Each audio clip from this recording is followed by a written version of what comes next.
Mahindra Kuv100 இந்த பிசிஎம்மில் complaint பார்த்தீங்கன்னா ரிமோட்டில் lock work ஆகலை. ஹசார்ட்ஸ் இண்டிகேட்டர்ஸ் ஹெட்லைட்ஸ் எதுவுமே ஒர்க் ஆகலை. மதர் போர்டில் பார்த்தீங்கன்னா விசிபிளாகவே வாட்டர் டேமேஜ் இருக்குது. ஸோ இதுதான் இன்றைக்கி நம்ம ரிப்பேர் பண்ண போகிறோம். இந்த பிசிஎம் இப்போ நம்ம ரெடி பண்ணியாச்சு. காரில் போட்டு செக் பண்ணலாம். இப்போ நம்ம ரெடி பண்ண பிசிஎம் வந்துட்டு காரில் போட்டு இண்டிகேட்டர் ஒர்க் ஆகுதான்னு செக் பண்ணிருக்கோம். எல்லாமே பக்காவாக ஒர்க் ஆகுது. இண்டிகேட்டர்ஸ், ஹெட்லைட்ஸ், அப்புறம் ஹசார்டுமே ஒர்க் ஆகுது.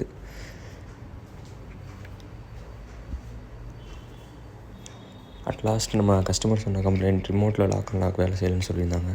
அதுவுமே நம்ம ஃபிக்ஸ் பண்ணியாச்சு. ஸோ இது மாதிரி உங்களுக்கு காரில் என்ன work, ECM, PCM, smart key module, meter எது ரிப்பேர் பண்ணாலும் எங்களை கான்டாக்ட் பண்ணுங்கள்.